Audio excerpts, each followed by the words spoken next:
स्थितो नित्यं वायुः सर्वत्र गोमहान् तथा सर्वाणि भूतानि मत्स्था नित्युपधारय। प्रिय दर्शकों नमस्कार, एक बार फिर से उपस्थित हूँ आप सबके सामने। आज बुधवार है और आज के कार्यक्रम में बुद्ध से संबंधित चीज़ें वो विवाह के लिए कितने जिम्मेदार होते हैं इस बात की चर्चा करेंगे। आज के कार्यक्रम में मुख्य विषय ये है जिस पे मैंने सीरीज जो बनाई है कि विवाह के लिए सूर्य की भूमिका, चंद्रमा की भूमिका, मंगल की भूमिका, और आज हम बुद्ध पे आ पहुँचे हैं।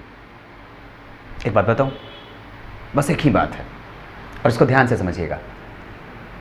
बुद्ध जो होते हैं वो किसी भी व्यक्ति के गृहस्थ को संभालने के लिए बहुत ज़्यादा महत्वपूर्ण होते हैं।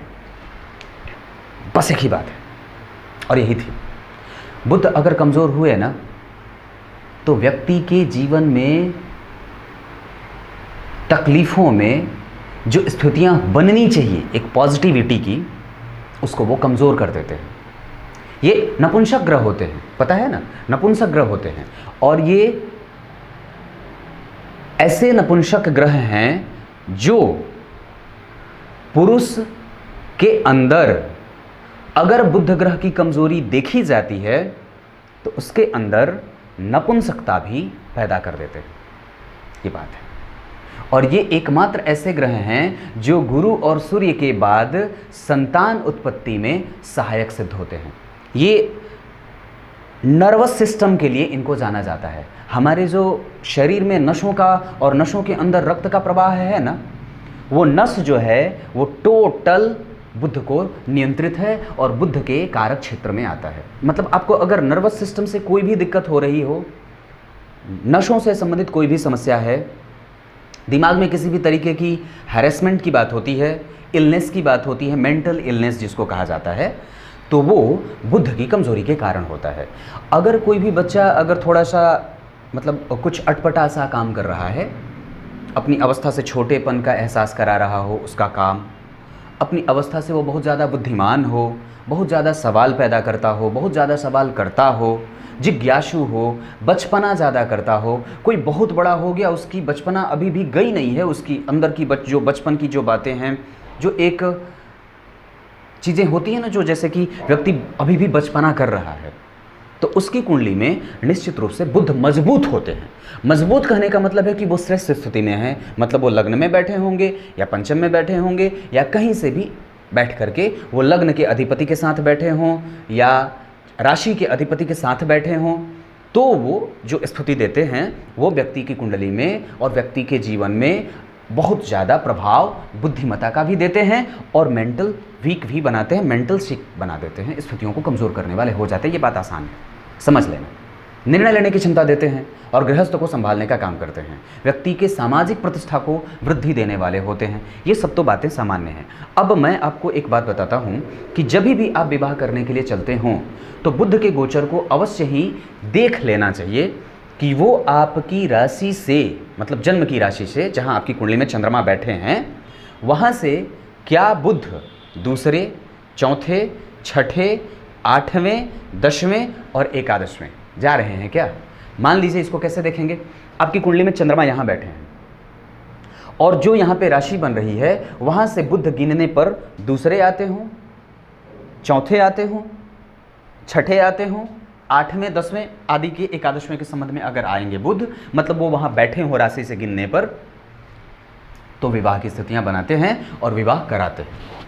ये जल्दी विवाह कब कराते हैं? दरअसल बुद्ध जो होते हैं वो जल्दी विवाह कराने वाले ग्रह होते हैं, जल्दी विवाह करा देते हैं, इंतजार बहुत ज़्यादा नहीं कराते। और इसी वजह से जब ये भाग्येश भी होते हैं तो जल्दी ही भाग्योदय भी करा देते हैं। अगर सप्तम भाव के अधिपति के साथ बुद्ध जन्म कुंडली में कहीं भी बैठ जाएं तो विवाह जल्दी करा देते हैं। ये सामान्य बात है। अगर लग्न के अधिपति के साथ बुद्ध बैठ जाते हैं तो व्यक्ति के और व्यक्ति की पति या व्यक्ति का जो पति होता है वो चंचल मानसिकता का होता है, सुंदर होता है, व्यावसायिक सोच को रखने वाला और शुद्ध मानसिकता का होता है। दरअसल अगर बुद्ध कमज़ोर हो और ख़राब हो ना तो व्यक्ति को चापलूस बना देते हैं, चिरौरी करने वाला, उसको दूसरों के सहारे की आवश्यकता पड़ती है जीवन में आगे बढ़ने के लिए। मतलब वो लता बनता है, वृक्ष नहीं बनता। समझ में आई बात? अगर बुध पंचम भाव में बैठे हो, ये पांचवा भाव है, 1 2 3 4 5, ये पांचवा भाव, अगर बुध यहां बैठे हो आपकी कुंडली में, तो ये विवाह जल्दी ही कराने का प्रयास करते हैं। और अगर कहीं से भी वो पंचम भाव के अधिपति के साथ, गौर करिएगा, अगर बुध आपकी कुंडली में पंचम भाव के अधिपति के साथ बैठ जाएं, सप्तम भाव के अधिपति के साथ बैठ जाएं, अगर वो लग्न के अधिपति के साथ बैठ जाएं, तो ये स्थितियां व्यक्ति के जीवन में जल्दी विवाह को दिखाने वाली होती हैं। एक बात और बताता हूं, अगर बुध लाभ भाव के अधिपति बनकर के वहीं बैठे हों तो भी विवाह, अगर मान लीजिए यहाँ पे 3 लिखा या 6 लिख दिया और बुध वहीं बैठ गए, तो भी ये जल्दी विवाह कराने वाले होते हैं। अगर बुध आपकी कुंडली में, ये सिर्फ भाव फल है और ये लगभग कुंडलियों पे समान रूप से लागू होता है ये बात, अगर बुध यहाँ बैठे हों और अगर वो अपनी राशि में बैठे हों या अपने मित्र की राशि में बैठे हों, तो भी ये दाम्पत्य को धार्मिकता से युक्त रखने वाले होते हैं। पति धार्मिक मिलता है, यहाँ पे पति के साथ संबंध अच्छे होते हैं, दाम्पत्य के बाद स्थितियाँ और ज़्यादा फ्लरिश करने वाली होती हैं, लाभदायक होती हैं। बात समझ में आई? अरे बात और बताता हूँ जो कि सिर्फ बुध के लिए लागू होता है।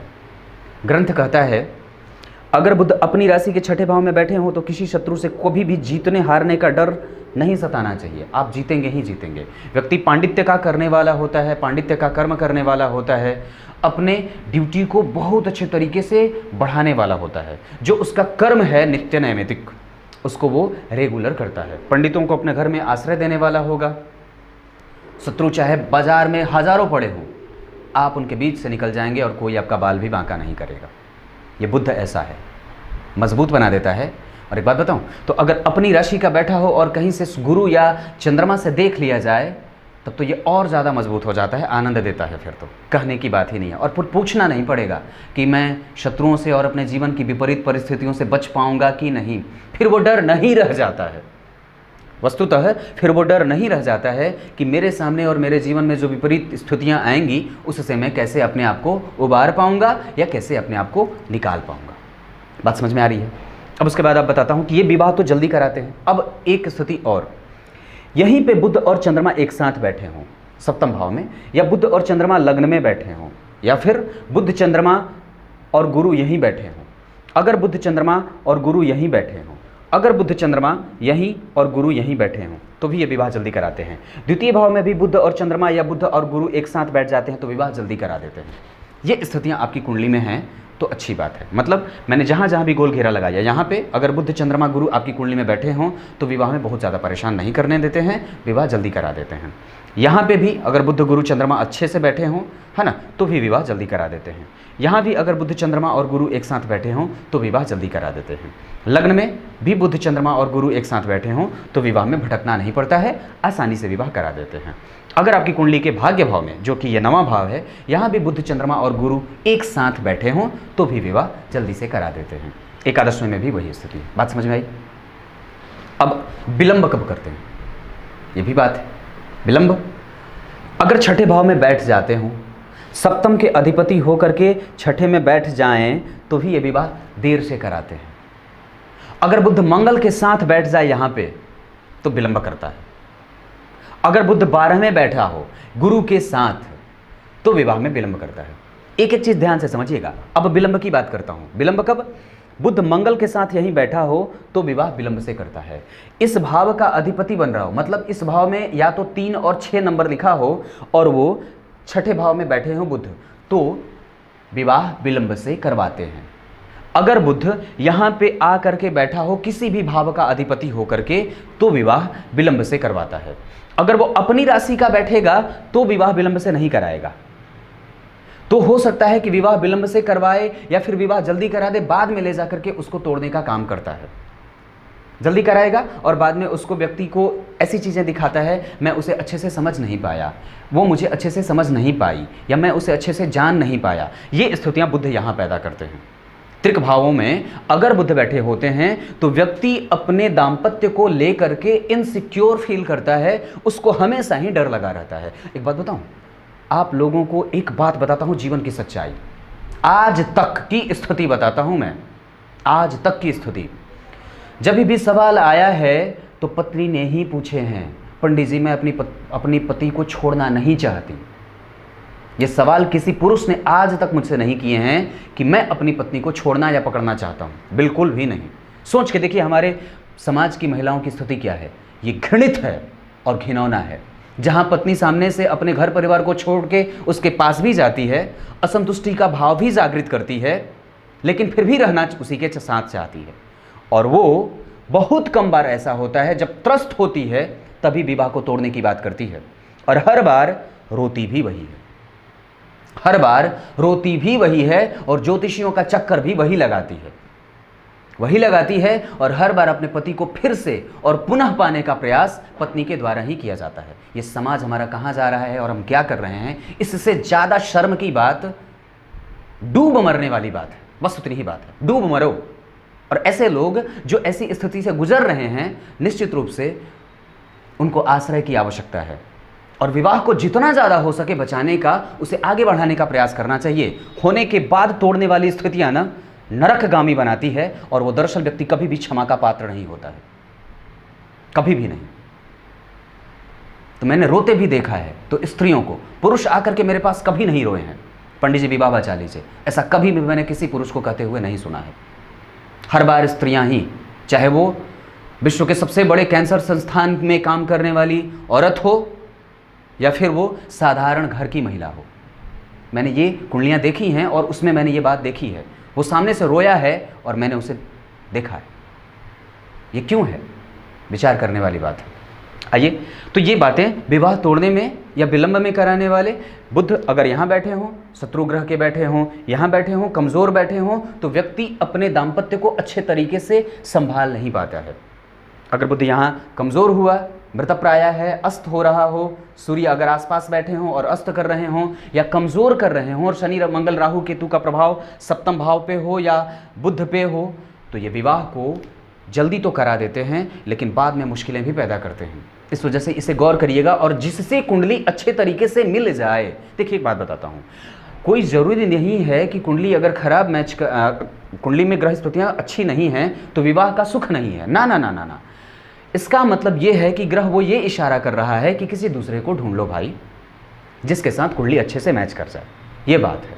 तब आपको थोड़ा रुक करके इंतजार करके किसी अच्छे व्यक्ति का इंतजार कर लेना चाहिए, जिसके साथ कुंडली अच्छे से मैच कर जाए, और ग्रह जो साक्षात परमात्मा के प्रतिनिधि हैं उनका आशीर्वाद आपको मिल जाए, तभी विवाह के लिए आगे बढ़िए। तो यहाँ पे मतलब 12वें अगर हों गुरु बुध के साथ, यहाँ हों, यहाँ पे हों, यहाँ पे भी अगर कमज़ोर हों तो भी ये परेशान करते हैं। अब उसके बाद ये तो विवाह जल्दी और बाद में, जिम्मेदार कितने होते हैं विवाह को संभालने के लिए। बुध दाम्पत्य को संभालने वाला और गृहस्थ जीवन को संभालने वाला ग्रह होता है। अगर वो कमज़ोर रहा और परेशान किया कुंडली में अपने आप को किसी भी तरीके से, जैसे परेशान कब करेगा, जब वो शनि मंगल राहु केतु उसको कहीं से भी देख रहे हों, जब वो किसी ऐसे नक्षत्र में बैठा हो जो उस नक्षत्र का अधिपति कुंडली में कमज़ोर हो रहा हो। अगर बुध सप्तम भाव का अधिपति और लग्न का अधिपति या सप्तम भाव का अधिपति या पंचम का अधिपति या एकादशवें का अधिपति होता हो और परेशान कर रहा हो अपने आप को किसी दूसरे दुष्प्रभावों से, तो वो विवाह को टिकने नहीं देता है, मुश्किलें पैदा करता है। हाँ, वो कब संभाल लेगा, जब उसकी कहीं से भी स्थिति पंचमेश के साथ हो, सुखेश के साथ हो, सुख भाव के अधिपति के साथ अगर बुध बैठा हो, पंचम भाव के अधिपति के साथ अगर बुध बैठे हों तो ये विवाह को संभालने वाले हो जाते हैं। लग्न के अधिपति के साथ अगर बुध बैठे हों तो ये विवाह को संभालने वाले हो जाते हैं।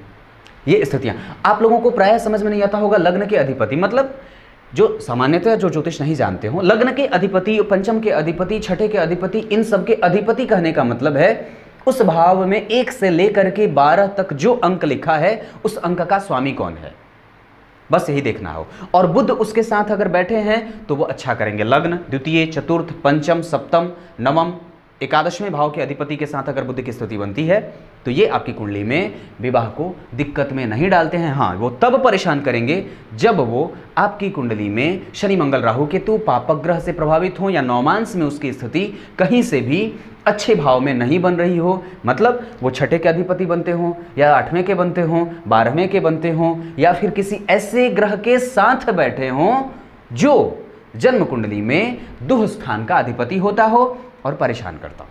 बात समझ में आई? आसानी से तो समझाने का प्रयास किया है, बस समझ में भी आ जाना चाहिए। एक बात बताऊँ, अब एक बात और समझाता हूँ। अगर बुद्ध कमज़ोर हों तो आप लोग मुझसे पूछते हैं कि पंडित जी उपाय नाम की भी कोई चीज़ होती है, वो भी बता दो। एक बात बताता हूँ, उपाय कभी भी सार्वजनिक मंच से नहीं बोलना चाहिए, और वो उपाय प्रत्येक कुंडली पे लागू भी नहीं होता है। आपको बता दूंगा, आप तो करेंगे नहीं, बगल वाला उठा लेगा और फिर उसको समस्या होती है। ये लोग यहाँ मंत्रों के मारे हैं, ये कलयुग है, ये कलयुग है, लोग यहाँ मंत्रों के मारे हैं। तो मंत्र जपना बहुत ज़्यादा शुद्ध नहीं भी होता है, उसकी विशेष अवस्था होती है और उसकी एक विशेष परिणति होती है। अब आइए कार्यक्रम के आरंभ में बोले गए श्लोक का अर्थ बता देता हूँ। भगवान ने कहा है, जिस तरीके से समस्त लोकों में और समस्त ब्रह्मांड में हर जगह वायु की उपस्थिति है और वो आता जाता रहता है और उपस्थित ही होता है, उसका विचरण हमेशा होता है, उसी तरीके से मैं इस समस्त ब्रह्मांड में और ब्रह्मांड के प्रत्येक कोने में उपस्थित हूँ। मेरे अलावा भी कुछ है क्या? नहीं ना, यही तो भगवान कहते हैं। और इस पे संदेह करने वालों को अपनी स्थिति को बहुत अच्छे से समझ लेना चाहिए और सर झुका करके नमस्कार कर लेना चाहिए। विचार करिएगा। तब तक के लिए इजाज़त दीजिए, कल एक बार फिर से उपस्थित होंगे आप सबके सामने। तब तक के लिए बहुत बहुत नमस्कार।